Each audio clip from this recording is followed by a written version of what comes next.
ঝড়ে সিরাজগঞ্জের উল্লাপাড়ার একাধিক গ্রামে ব্যাপক ক্ষয়ক্ষতি হয়েছে। ঘরবাড়ি, গাছপালা আর ফসলের ক্ষতির পাশাপাশি এক নারীর প্রাণহানির ঘটনাও ঘটেছে এই সোমবার ভোর চারপাশ তখন স্তব্ধ, মানুষ ঘুমে আচ্ছন্ন। ঠিক সেই সময় হঠাৎ করেই উত্তর পশ্চিম দিক থেকে ধেয়ে আসে এক আকস্মিক ঝড়। স্থায়িত্ব মাত্র কয়েক সেকেন্ড, কিন্তু সেই অল্প সময়ে তছনছ হয়ে যায় সিরাজগঞ্জের উল্লাপাড়া উপজেলার একাধিক গ্রাম।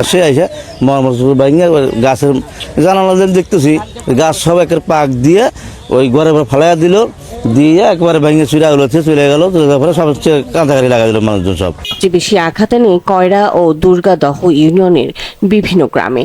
মুহূর্তেই উড়ে যায় কাঁচা ও আধা পাকা ঘরের চাল, উপড়ে পড়ে রাস্তার ধারে সারি সারি গাছপালা। ঝড়ের সঙ্গে ছিল শিলাবৃষ্টি। মাঠের আধা পাকা বোরো ধান, লিচু ও অন্যান্য উঠতি ফসলের ব্যাপক ক্ষতি হয়েছে। এক রাতেই কৃষকের মুখে নেমে এসেছে অনিশ্চয়তার ছায়া।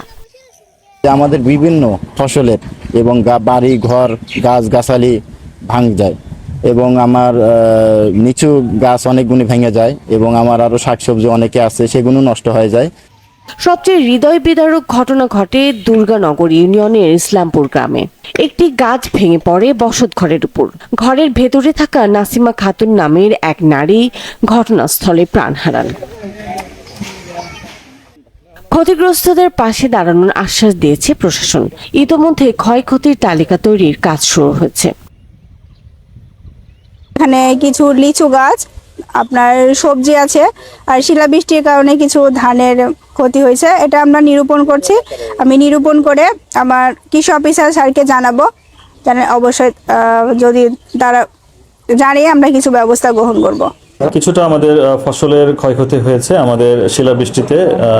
আমাদের আপনারা জানেন বড় ধান এখন মাঠে আছে এবং ধানটা এখন আমাদের কোনো জায়গায় পেকে গেছে এবং কোনো জায়গায় এখনো কাটা চলছে, ধান কাটাই মারাই চলছে।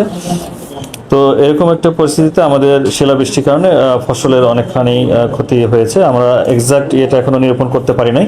কৃষি অফিস কাজ করছে, আমরা পরবর্তীতে জানাতে পারবো আমাদের কি পরিমাণ ক্ষয়ক্ষতি হয়েছে।